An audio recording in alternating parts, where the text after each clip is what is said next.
Hello, Miss Decker. Hello. I'm Captain Frank Drebin. I understand you've had a pretty rough time. Yeah, it was pretty bad. Cigarette? Yes, I know. Well, do you feel up to any questions? I'll try. Where were you when all this happened? I was right here at my desk working. And when was the first time you noticed something was wrong? Well, when I first heard the shot, and as I turned, Jim fell. He's the teller, Frank. Jim Fell's a teller? No, Jim Johnson. Who's Jim Fell? He's the auditor, Frank. He had the flu, so Jim filled in. Phil who? Phil Din. He's the night watchman, Frank. If only Phil had been here. Now, wait a minute. Let me get this straight. Twice came in and shot the teller and Jim Fell. No, he only shot the teller, Jim Johnson. Fell is ill. Okay, then after he shot the teller, you shot twice. No, I only shot once. Twice is the hold-up man. Then I guess I did shoot twice. Well, so now you're changing your story. No, I shot twice after Jim fell. You shot twice and Jim Fell? No, Jim fell first, and then I shot twice once. Well, who fired twice? Once. He's the owner of the tire company, Frank. Okay. Once is the owner of the tire company, and he fired twice. Then twice shot the teller once. Twice. And Jim fell, and then you fired twice. Once. Okay.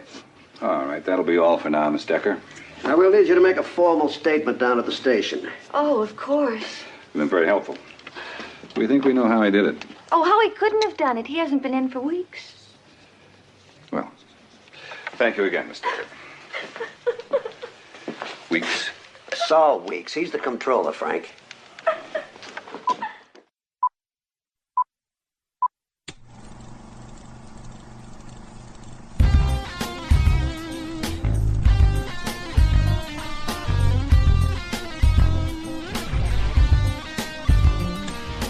Chris Gauser here with Matt Howell. You know what? You gotta love a Who's on First joke. This week on the first run, we ask you, are you not entertained? Are you not entertained by our podcast? Well, to make sure that you're entertained, we're going to talk about the latest from Ridley Scott, the sequel that I didn't think was possible, Gladiator II. As always, we'll give you the big releases on physical media, even though it's around Black Friday-ish. It'll be after Black Friday when you hear this. Or it will be Black Friday when you're hearing this. So there's some probably big releases coming up. There's a lot that Tris is going to talk about. We'll have our Viper video and streaming pick us a week. And then we'll wrap all this up with our 5 favorite characters from Ridley Scott films. How does that sound, Chris, on this lovely holiday week? Sounds great. I'm really excited about it. I can tell that you're really into this right now. So you know what? Why don't you give us a little bit of Gladiator 2? Good. I remember that day.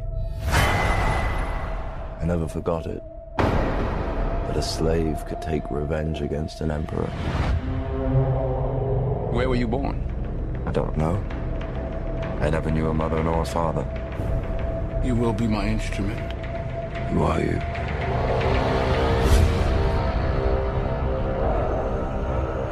Did you hear that crowd? The greatest temple Rome ever built. The Colosseum. Because this is what they believe in. Power. Matt, you know what they say this movie's about a little bit, actually. I think Denzel says it at one point is politics. So, Matt, we were going back and forth on this. How Denzel was Denzel going to Denzel in this film? So we'll definitely get into that. But why don't you start everything off? You want to... Oh, wait, no, it's me. Yeah. I got to do it. You think I'd get this down? God damn it. At some point, I'll understand how this show works someday. Mm-hmm. So let's talk about... Do we spoil it at all? Because I don't think it's a spoil. I thought it was pretty well known, but then I'm reading like some people had no idea that what happens and that it's... You know, it's a thing. No, basically, this takes place 16 years after the death of Marcus Aurelius and after, of course, the passing of Maximus as well. Spoilers from the first Gladiator film. And the Romans are now attempting to conquer another land. They take this guy as a slave. He gets sold off. He becomes a gladiator. Tell me if you've heard this before. And then attempts to then use that gladiator-ish ship stuff-ishness to exact revenge and kill the people responsible for the death of his wife. And then maybe, in a weird way, save Rome, too, all at the same time. So, Matt, let me ask you, what are your thoughts on Gladiator II? Do you, was it a sequel worth taking? Are you glad we finally get to see what's going on in Rome and the Gladiatorverse all this time later? And is Denzel enough here to keep this entertaining for you in case that other part didn't really happen? Yeah. It's fine. I think this is fine. Like, I don't think we needed this sequel at all. And I think it's missing some of the kind of cheesy to say, but I guess magic of the original, the kind of lightning in the bottle of the original. It doesn't have as much charisma going throughout, even though, No, it doesn't. Pedro Pascal and what's the other guy? I know his last name. Is it Pedro Mescal? Is that Paul Mescal? Excuse me. Sorry, not Peter. Paul. Paul Mescal. That he does his best. He does his game best, I guess. And Denzel. He's Denzeling it, but at the same time, he also feels like he's phoning it in to me. Like, it doesn't feel like he's really into this. Like, he's just there for a paycheck, is what it feels like. Denzel still doing Denzel stuff, but it like at like he could care less that he's there at all. When you kind of put all that together, I mean, there's some cool spectacle to it, some eye-rolling stuff to it, but I don't know. I think overall, it's just unnecessary, and I was a little let down by it. Not that I had lofty expectations to begin with. Yeah, that's interesting, because I'm seeing a lot of people online praising Denzel in this film, and that he basically carries it over the finish line. Maybe this will be an Oscar nom for him. But I got to tell you, Matt, I'm firmly in your camp. I think that Denzel is entertaining in this and bigger than everybody else, I think, in the film. Even bigger than, like, Joseph Quinn and Fred Heschinger, who play the dual, fraternal twin emperors, because they're hamming it up a bit, too. And I got a whole bunch of thoughts on their depiction in this film. But Denzel himself, it's weird, too, because I think I saw a TikTok or something on this where this guy was doing an impression of, like, how everybody was talking about in an English accent, because that's what you do. Yeah, right. If you're doing you're portraying somebody in a different country who speaks a different language, you just go with an English accent. Sure. Except Denzel, who's just doing Denzel the whole time. And I enjoyed him in this enough, I think. And I a couple times, too, I actually said under my breath or silently, like, oh, Denzel. Oh, thank God for you. So I think he does elevate this a little bit for me, but I agree with you entirely that I think the film doesn't have the impact or the gravitas that the original does. The Skull's a good actor, all right? But I apologize, at least not yet. He doesn't have Crow's presence. He just doesn't. He doesn't have the motivational ability that Crow does in that film. It's just lacking that camaraderie that it tries to show you, but again, it doesn't happen. I don't know if it's because we don't really have kind of those scenes, at least they're not as well orchestrated or pulled off as they are in the first film.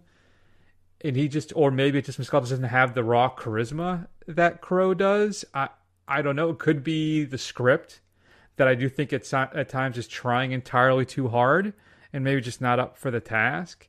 Maybe Scott's lost a few spins on his curveball. Could be a combination of all those things. I don't know. But overall, I think it's Matt's right. It's entertaining enough. And it's a nice little final chapter to the Gladiator saga. But it doesn't hold a Roman candle to the original. It doesn't. Yeah. I think part of what makes this thing suffer is that the script is a lot more convoluted, right? So the first one, it's a big spectacle, like it's an epic, right? But at the same time, the plot is pretty straightforward. Everything kind of centers around Russell Crowe's Maximus and Joaquin Phoenix's, Emperor Commodus. Son of a bitch. Emperor Commodus. And that duo really kind of brings it all together. But this one, you've got like a, political plot, Denzel's playing this kind of over the top, incredibly, like anybody who had any kind of politics, I don't see how he could sell any of this stuff, is because he's basically a mustache twirling Iago villain kind of thing, all these grins and, uncomfortable like closeness and stuff like that. But that whole subplot, it really, you go through these long stretches where you're not kind of dealing with the gladiator world and you're not following Mezcal. You're kind of seeing all this kind of, political intrigue of Rome, which I guess on its surface sounds pretty interesting, but it just fails to deliver. Like, it's almost like it's two movies in one, or 3/4 of a movie, and then there's this other quarter of a movie that you see that's about, like, a Roman coup kind of thing. Yeah, part of me thinks it's kind of like a dodge for to try and keep you on your toes as to what's going to happen or who the true villains are in the film, and then it kind of sets up then the big climactic battle between Denzel and Mescal, which what's Denzel coming in at? Is he in his 60s at this point? Yeah, and Mescal is all jacked up, and I was surprised that Denzel was, I can't, it's the movies, Chris. This is how this stuff happens. Yeah, Denzel's 69. I mean, if he had just lost the cape, he would have been done a lot better. He looked ridiculous in that toga and a cape having a sword fight. Yeah. And it was interesting, too, I think, about the film is that the mile markers are all there. It feels like it's the logical next step in the story when you find out, like, who Mescal's character is.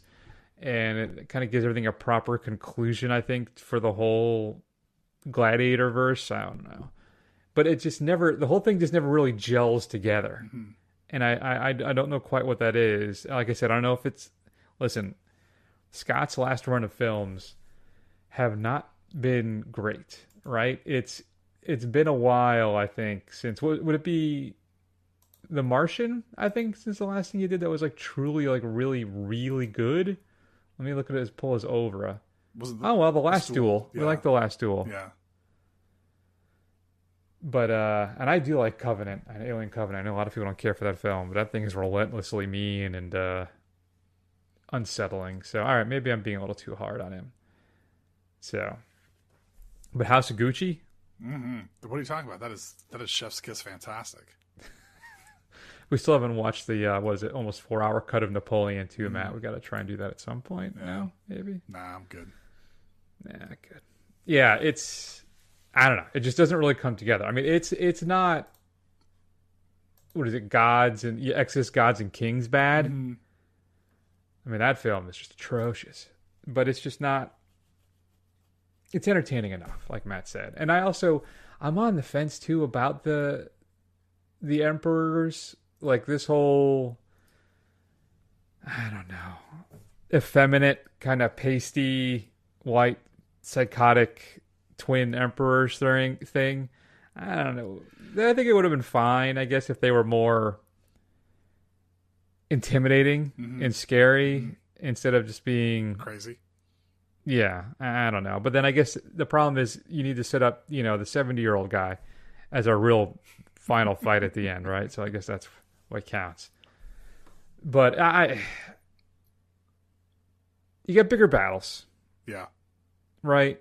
The stuff in the Coliseum, it follows the sequel requirements where things are bigger, but it's just not as cohesive and it's not as good and it's not as entertaining an experience. It simply, unfortunately, isn't. I agree.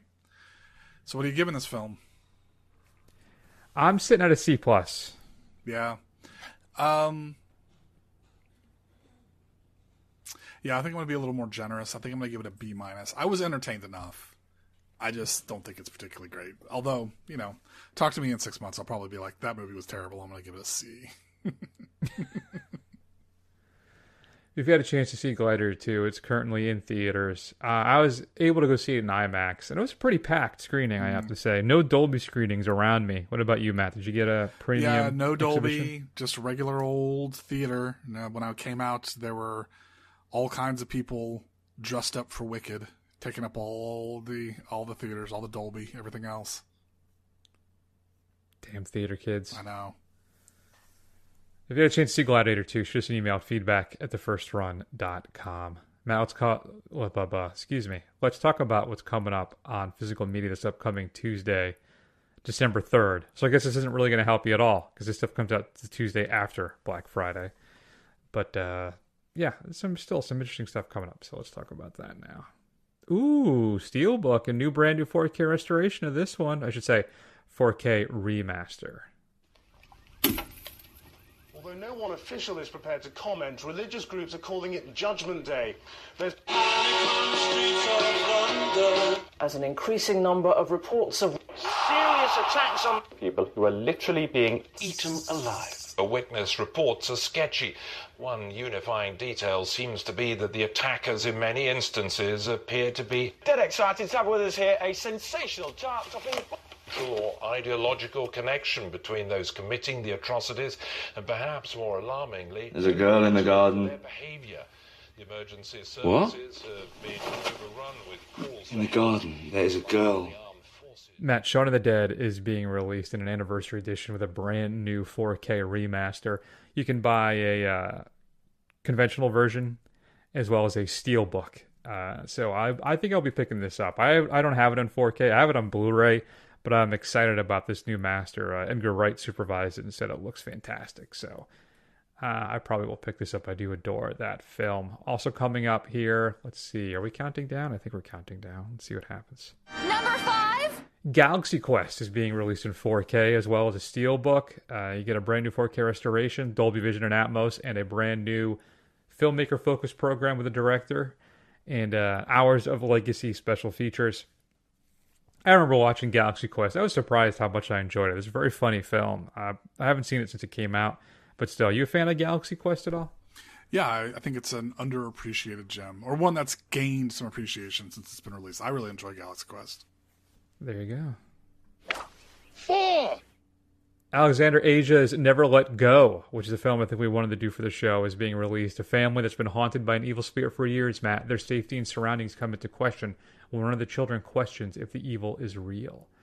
It includes a making of, featurettes, some deleted scenes, and more. I loved Crawl, his little alligator disaster film from a couple years ago. So I am keen to pick up. This is the one with the holly berries in it. So, yeah. I'm giving you to the count of 3 to get out of here. Then I'm coming across the kitchen shooting you. Criterion is releasing Paris, Texas, Wim Wenders' classic film in 4K.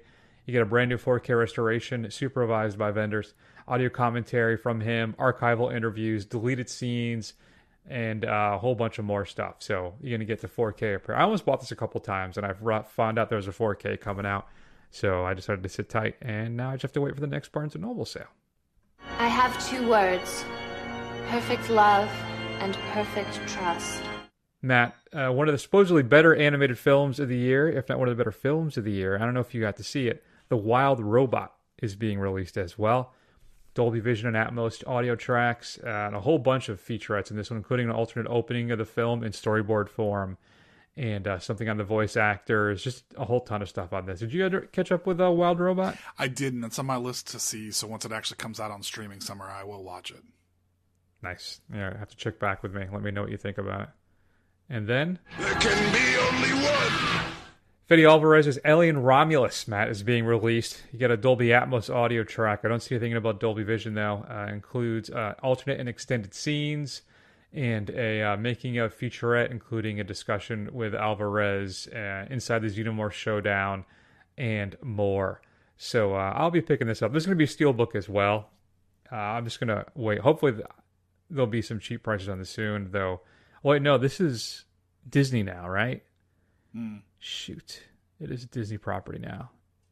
So it's not going to be cheap anytime soon. Sons of guns. All right, also being released in 4K, The Gift. Sam Raimi's film with Cate Blanchett, which I really enjoy. Legends of the Fall. Kickboxer is being released in a 4K steelbook. A Year of the Wrath of God is being released in 4K.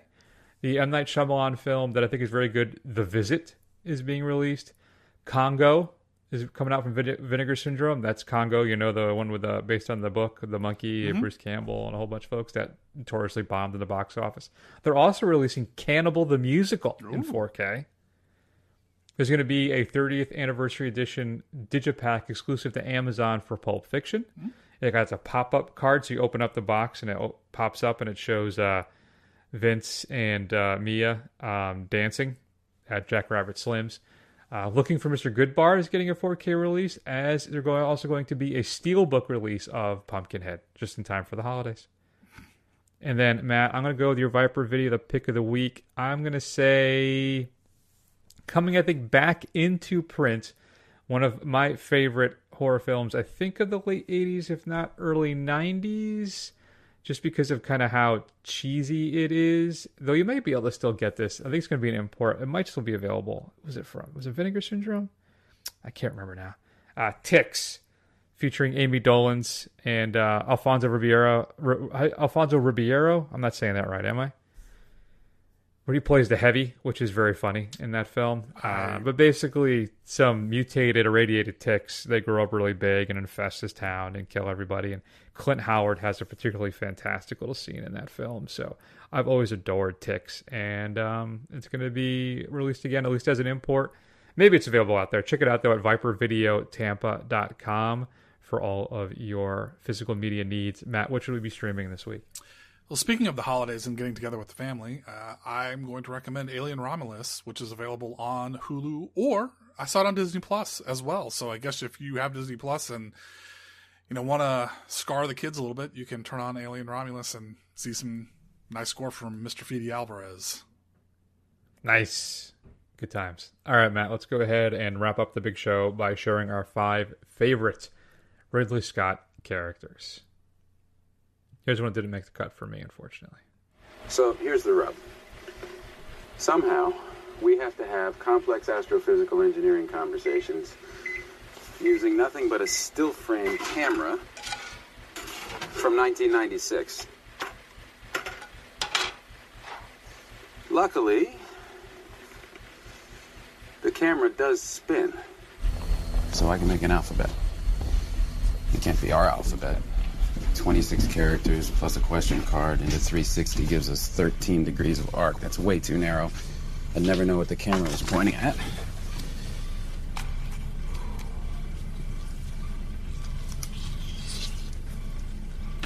Ooh.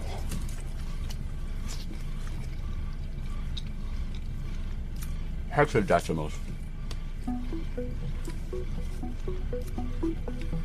Hexadecimals to the rescue.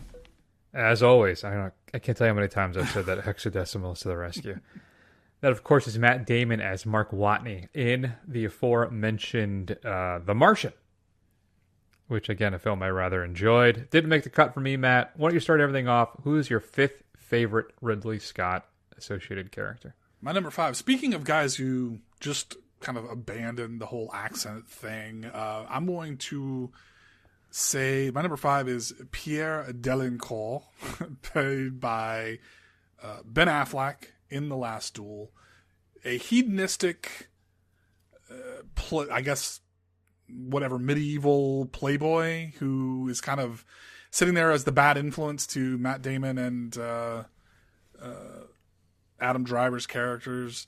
And he's just a lot of sleazy fun, who at the same time has kind of warns them of what to watch out for that they don't listen to at all. So he's a lot of fun as in that film.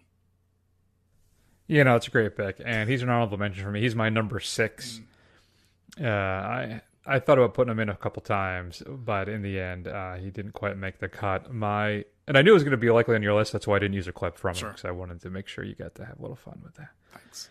My number 5 then is going to be David from the last run of Alien films, Prometheus, and then not Romulus. What I just said it before. What's it called? Covenant. I'm now blanking on the name. Covenant. Thank you. And just his evolution as a character, him being a synthetic, and dealing with the philosophical meaning of that he's not really a person, but struggling to find out who he is and who built him and why, and then who created man or the human race as well. But also almost stand alone for that last scene in Covenant with Catherine Waterston, when she realizes that it's not her android, it's David who has replaced him. and the sheer look of horror on her face as he puts her into like cryo sleep is just, and then him walking off, and it's just absolutely terrifying. One of the scariest things I think in the entire Alien franchise. And Fassbender is really fascinating as that character throughout both those films. And I really hope he gets to make that final one, or if it's the third one, if out of 4 or 5, I don't know. I know I had issues, as I said earlier in the show, with the latest spate of Scott films, but I am kind of curious to see if he gets a chance to wrap this up, what it would look like. So, but David's my 5. All right. My number 4 then is a film that we just talked about. Russell Crowe as Maximus, the titular gladiator. As Chris said, he's oozing Russell Crowe charisma. He's got tons of presence. You absolutely buy him as a general and a leader of men and a warrior with honor. And yeah, I think he really that as good as the kind of characters or the actors around him are, especially Joaquin Phoenix, he really sells that movie, and he actually makes it what it is. So he's my number 4. Yep, I think what we're going to do here is Matt and I are going to start repeating, rotating, or people are going to be in different orders. But I think we're going to start running into the same people. Sure. Because I'm fairly confident Matt's going to choose my guy, or maybe not. Well, maybe he'll surprise me. But it's Rutger Hauer as Roy Batty in Blade Runner. Mm-hmm. So yeah, he's basically the head of these rebel replicants, and Harrison Ford's Deckard has to hunt him down. But he is, just that philosophical streak that he has within him, that speech that, if I remember correctly, he just kind of winged. Yep. It was an impromptu moment in the film, right. An ad-lib, as they say. Mm-hmm. Absolutely incredible. And Hauer, one of my favorite kind of character actors, but I think giving possibly the performance of his life, next to probably The Hitcher. But still, just the tortured man, just yearning, struggling to be free of his enslavement, and not willing to give up and die and pass away without perhaps, experiencing that freedom, no matter what the cost may be to other people around him. So, yeah, Roy Batty's my 4. All right. Well, my number 3 then is David the Android from Ridley Scott's Prometheus and Alien Covenant. And I think really, like Chris said, I mean, there's not a lot to add to it, but definitely Michael Fassbender makes that role. He is so convincingly creepy and almost blank, but still menacing, and you feel like he just bears you all kinds of ill intent with a kind of veneer of congenial like submissiveness, right? And it's all like a front. If he could, he would kill everyone in that spaceship whenever he comes around regular humans. And he's just Fassbender just does a great job just really selling this as the real monster / villain of those films. Yeah, the contempt he has for the people there is, absolutely. So then my number 3 to continue in the same film is Harrison Ford as Deckard in Blade Runner. Mm-hmm. The man tasked with hunting down these, I think Matt calls them replicants, and falling in love with this young woman who may indeed be a replicant himself, breaking the rules. Just like, oh God. See, I can't make jokes about references and stuff anymore. Judas Priest and Breaking the Law. See, that's what I was pulling for. Gotcha. And I'm not even drinking. I don't know what my problem is tonight. I got a lot going on. I got a lot on my mind. It's stress and tiredness. I am stressed. I had a stress headache the other day. I have stress. Like it's a difficult time. Don't worry. Everybody's healthy. Everything's good. Nothing to worry about. It's just a lot going on. So 4, Deckard, great. And one of my favorite Harrison Ford performances. Which do you prefer out of the Blade Runners, Matt? Do you like the theatrical version or the director's cut? Do you like the narration or no? You like the happy endings? Yeah, I haven't watched the theatrical cut in so long. The one I ever watch is always the director's cut. It's almost like I forget it exists. Yeah, I was lucky enough when it first came out on Blu-ray. I jumped on that 5-disc set which has the director's cut, the theatrical cut, the work print, and there's something else that I can't remember. But I did get the 4K because I got to tell you that 4K looks gorgeous, Matt. Have you seen the Blade Runner, the 4K yet? I haven't, but I haven't watched it yet. All right. It looks absolutely stunning. The best it's ever looked. So, but yeah. So Deckard's where am I? 3? 3. Yeah, you're at 3. Well, I'm at 2. So I had to make some decisions. I didn't put Deckard on my list, but I did put Roy Batty, for Rutger Hauer's really, his unhinged, just trying to live, replicant killer that's been created. But then the whole, Tears in the Rain speech thing that he supposedly ad-libbed is just one of the greatest bits of kind of dialogue in sci-fi films. So it's got to be really high up on my list. So I put him as number 2. There you go. So then my number 2, I think, was earlier on Matt's list, and that is Russell Crowe as Maximus. Again, presence. The man has it. You believe him as that general. And a man just bent on revenge after the death of his family. Unfortunately, I didn't really get that from Mescal as much. But Crowe in that film, again, is... when he does that whole line, was it a man without a... Anyway, I can't remember anything right now. It's, but him... Yeah, but yeah, he's fantastic in Gladiator. I do love that film. I started rewatching the original, the director's cut of the original, before going to see Gladiator II. I got about halfway through it, and I just ran out of time. Fell asleep, really. I was getting tired. But, yeah, no, that's just one of my favorite films, I think, of the aughts. And was it aughts? Is that 99? 99, wasn't it? I think it was 2000. You're right, 2000. I was working at the movie theater when it came out. It was at the tail end of my time there, I think. So I do remember seeing it in the theater. But, yeah, you're indeed right. It was 2000. And won 5 Academy Awards. So, I forgot Crowe won Best Actor for that. I'd forgotten he had, too. Strange. Yeah, and another thing, too, about the new film, the sequel, the score. I can see why Hans Zimmer and Lisa Gerrard did not come back. And it was noticeable. Like, there's, it's like ghostly images of the original scores in this, but they never really bring that theme back, I guess, because it's a different character. I guess I understand. But the score, that in the original film, is really kind of exhilarating and beautiful at times. This one, it was mostly just, carrying us from scene to scene and really not that engaging at all. So that was disappointing as I wrap up my discussion of Maximus. All right. Go ahead, Matt. Well, I guess we're going to have the same number 1. I think we'd have to, Yeah. wouldn't we?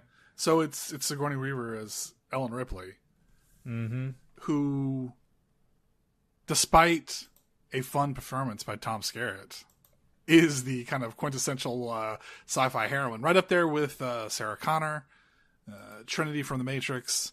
But yeah, Ellen Ripley is a badass. Sigourney Weaver, kind of created the role, the very put-upon science officer who tries to follow protocol, and everybody gets killed because nobody listens to her. And granted, she takes the next step forward into true badassery in the next one, but that's a James Cameron joint. But I'm giving a little bit of extra credit for that as well. Agreed. Yeah, Ripley is easily number 1. Though I do appreciate the Tom Skerritt Dallas love. I do adore his performance in that film. I don't know what it is. Just, again, had to put upon captain of the ship, having to deal with everybody's bullshit all the time. And he's just tired of it all. And I absolutely love that for him. But you're right. It's Weaver as Ripley, one of the greatest, I think, female characters in the history of cinema, I think, really. I mean, it was that impactful. And I love, too, how they switched the characters up in the film, because there were no women, I think, in the original script, in Dan O'Bannon's script. They were all men. And Weaver is really great in that film. Terrified, but resolved to get things done. And you're right, man. If people just listened to her, none of this would have happened. Right. So, yep. There you go. Any honorable mentions? Yeah, so I mentioned Harrison Ford as Deckard, Tom Skerritt as Dallas, Tim Curry as The Darkness in Legend, which is not a great film, but Tim Curry is pretty fun in it. Ash, Ian Holm as Ash in Alien is also really good. And then just because it's just chef's kiss, so ridiculous, Adam Driver as Maurizio Gucci in House of Gucci. Not Jared Leto or Al Pacino? You know, there's so many wonderful performances in it, but I think Adam Driver and his accent that he carried over to Ferrari is just amazing. Who, as an actor, is more true to themselves at this point, Pacino or Denzel? Like, they just basically, I should say, who is basically more themselves in their films at this point? That is a great question. I can't imagine. Well, because okay, you can't. I can't imagine that Denzel is anything like Marius from Gladiator, and like Pacino is what, in his 80s now? Yeah, I think so. Born in 40, so there you go. Yeah, 84. Yeah, I mean, it's got to be Pacino because at this point he just doesn't. I can't imagine him working up the energy to kind of give a bunch of range, right? Once Upon a Time he was. Yeah, I'm trying to think. He was a lot of fun in House of Gucci too. As Aldo? Not the sequel, House of Gucci 2, Part 2, just as well.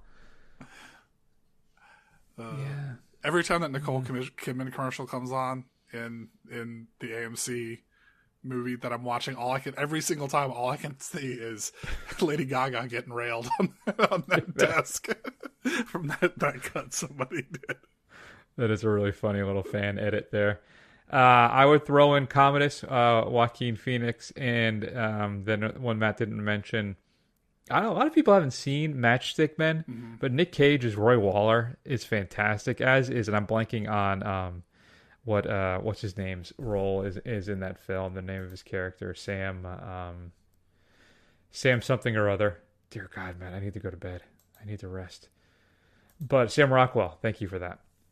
The Matchstick Men is fantastic. If you like kind of con man, double crossing movies, and you haven't seen Matchstick Men, you really should check it out. It's fantastic. So there you go. Who's your favorite Ridley Scott character? Shoot us an email at feedback@thefirstrun.com. Matt, what's coming up next week on the big show? Well, it looks like we got a choice presented to us. So I don't think we do, because I think one of them is not around yet. Okay. So I think we're going to be. I think Queer is not playing anywhere around me for sure. All right. So potentially, but sounds very unlikely to watch Queer, which is based off of the book by William S. Burroughs, the kind of degenerate of the beat poets, which is really saying, or the beat generation, beat writers, which is really saying something. And I only say that because some of his other books are Naked Lunch, which, if you've ever tried to read that, is basically my advice to you is to read it like 5 pages at a time and just treat it as a different story every time, because it makes absolutely no sense. And Junkie, his long time dealing with being an opiate junkie. So this is more about his sexuality in the 1940s, 1950s, when it's even less accepted than it is now. Or we can watch Blitz, which is on Apple Plus, by Steve McQueen, about the German Blitz in London and the UK in World War II. There you go. I think Blitz was actually on my top 10 of the year at one point. I bumped Honora off for it because I was more excited to see what Steve McQueen was going to do next, because I really did not care for Red Rocket at all. But we'll see if that was the right decision. Yeah, we'll see. In the meantime, you can check us out at thefirstrun.com. Find an archive of all the old shows. There's a little player on there as well. Hit the little play button, and then it'll just start running through them. There's a report card. You can see what grades we gave old episodes, our old movies, and our older episodes, and more. Head on over to Facebook, Instagram, YouTube, and for me, Blue Sky. Matt, are you going to join Blue Sky, or are you just done? I have no juice to join Blue Sky. I'm okay without it right now. I'll let you test the waters and you let me know. I'm enjoying it so far. I think I've followed too many people. I did what they did, these starter packs, and I think I've clicked on too many of them. Gotcha. Because I'm getting stuff that I'm not digging. Right. So I may do some pruning. But overall, it reminds me of old school Twitter. Okay. Which was a lot better. Yeah. So, yeah. So there's that. And then what else do we usually say? Is that it? I feel like I'm forgetting something. Oh, head on over to Apple Podcasts. Give the show a review and help other people find it. And I guess that's it. I hope everybody had a great Thanksgiving. if you celebrate, enjoy your Black Fridays and your Cyber Mondays. I got to tell you, Matt, not seeing a lot of great deals on physical media as of yet. But of course, when we're recording this, Black Friday hasn't technically hit, though they do like Black Friday week. But yeah, so far, so meh. But it's kind of what it was. Same thing happened last year. So we'll see. And I guess that'll be that. So take care of yourselves. We love you all very much. And we will see you all again soon.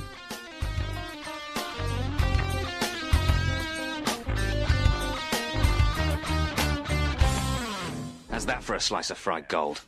Yeah, boy!